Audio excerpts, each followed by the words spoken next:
Are you an RPG enthusiast looking for your next adventure?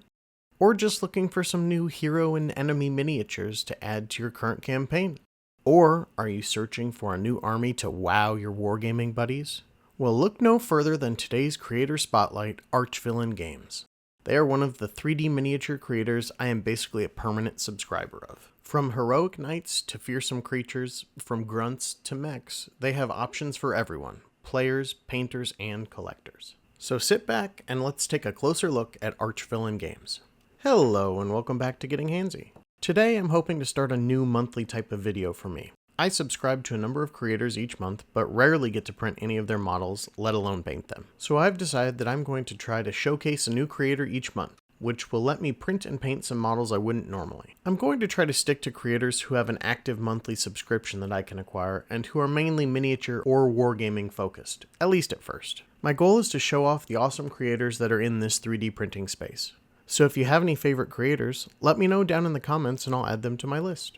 Now let's jump in to see what Archvillain has to offer us. I first started following them when they were only really making fantasy miniatures for D&D. Then eventually they dipped into sci-fi, and that's where I think they really started to shine for me. Their highly detailed miniatures mixed with the more realistic proportions are what keeps me coming back to them each month. And although I have been subscribed to them off and on for 3 or so years, leaving me with a fairly large collection of their models, this is the first time I've actually printed anything from them. I would like to think of myself as more of an STL collector at this point, but some might just call me a digital hoarder. But at least with being a digital hoarder, I don't have disgusting stinky junk all over my house, although I get a similar experience from my cats. Let's take a look at what Archvillain has for D&D and fantasy lovers. Starting off, they have 3 different options. Well, technically 4. The big themed bundles, the Archvillain Society, the Archvillain Bestiary, and the D&D modules. Starting at the end, the modules are pretty self-explanatory. They are D&D adventures that typically go with one of the bundles. For example, this one, Bloodbringers Hordes of Wrath, is for 4 to 6 adventures of the 5th level, and is specifically designed for a small adventure or a side quest to a main campaign. You could then use this in conjunction with the Bloodbringers Hordes of Wrath miniature bundle. They include stats, rules for the creatures in the adventure, and give a couple pre-made characters in the form of the Archvillain Society. I'm assuming this is pretty standard across all the modules, but I'm not going to go look through all of them to find out. The Archvillain Society seem to be typically 3 humanoid characters that are technically separate from the bundle. They can be all sorts of different races and classes, and would be perfect if you're looking to find unique models for your RPGs. Next is the Archvillain Bestiary. I'm not really sure why they are separated out, to be honest. They seem to just be extra monsters to use in your modules. And in the Bloodbringers example I chose, there aren't any. So it looks like it was from before when they started adding the bestiary, so here's just some random ones. And last is the full themed miniature bundle. There are typically 20 plus models each month, and most are pretty unique, although there are some that are usually groups of similar models. So in our Bloodbringers example, there are some larger singular models like the Harbinger of Gorkul, and then there are also multi-posed models that are more like units in a wargame, such as the Gorkul Rathanites. I do have one minor complaint about these bundles though. I wish they would put the full group presentation picture on this page. I'm not sure why they don't, because they have a group picture in the files you can download after you have purchased them, and during the month they're released in Tribes or Patreon. But for some reason they don't put it on the purchase page, which seems like a disservice to people looking to purchase the bundle. I know I like to see everything I am buying in one picture, so I imagine others would as well, but I digress.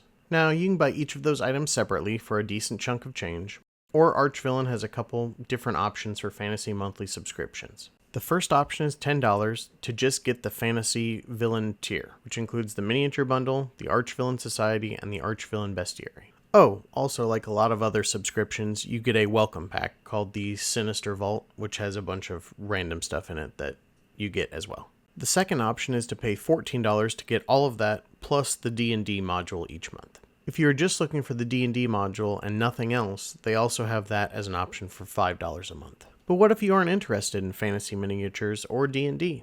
What if you want minis for wargaming or sci-fi RPGs? Well, luckily enough, Archvillain has options for you as well. They started their sci-fi tier a bit after their fantasy stuff, so there isn't quite as much, but there is still a lot in there. At the beginning it was more, I would say generic, still unique, but very RPG focused, which really wasn't very helpful to me. I'm not really sure how else to say that.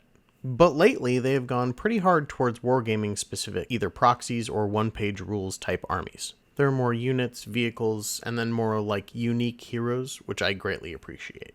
I have a couple ideas for armies I would like to print at some point, just haven't had a chance yet.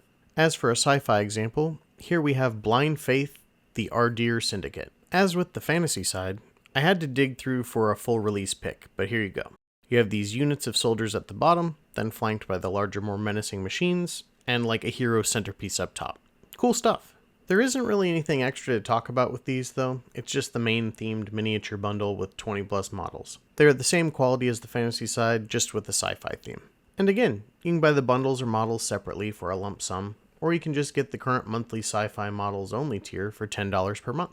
I keep forgetting these welcome packs. The sci-fi has the Star Vault, so a bunch of random sci-fi stuff.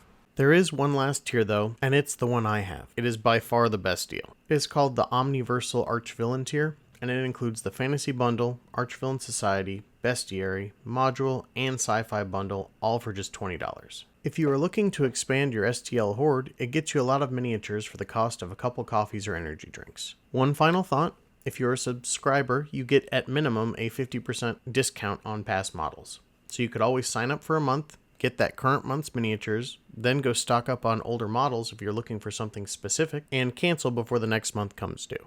Now I actually printed and painted 3 models from this month's Omniversal tier. This first one is one of the Baba Moravayas from the Witchfell Gloamwood Whispers, which is the fantasy theme for this month. I didn't know exactly what to do with her, but I knew I wanted to make her skin like a pinky or purple color. So I decided to start with like a triad color complementary system, whatever you want to call it.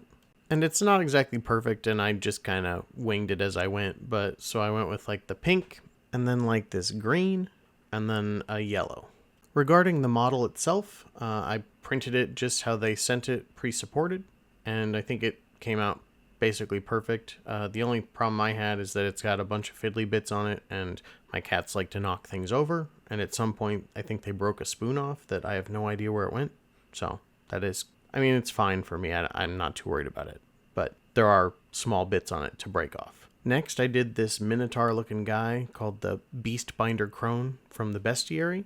He's kind of more traditional color-wise, I think, but I really wanted to work on sort of the muscles this time. Trying to work a little bit on that volumetric painting, you know. File-wise, again, I just printed it how they pre-supported it, and it turned out fine. And the last one is the Vendetta Warstrider from the Morier Invictus Vendetta Battalion. That's the sci-fi option for this month. This was another one where I didn't really know how I wanted to paint it, but I did have this idea of starting with this teal color.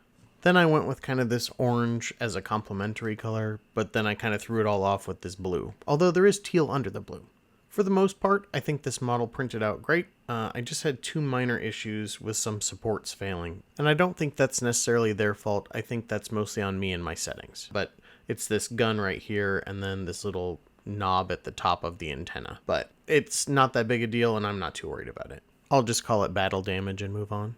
Like I said at the beginning of the video, I kind of just wanted to do this in order for me to print out some things I wouldn't normally do and then paint some stuff. And I need the practice on painting for sure. And with that, you still have some time left in the month if you want to go pick up either of those current offerings from Archvillain Games, either the Witchfell Gloamwood Whispers or the Morier Invictus Vendetta Battalion, or both. So make sure to go check them out and give them a follow for future stuff. Hopefully now you know of another cool miniature creator that you can add to your Rolodex of, cool miniature creators. So what did you think of them and their models? Have you checked them out previously, or have you printed any of them? How'd that go? Or are they just not for you? And for future me, do you have any creators you enjoy that you want me to take a look at? Let me know about all of these things down in the comments. If you enjoyed this video, don't forget to like, share, and subscribe for more. Until next time, thanks for watching.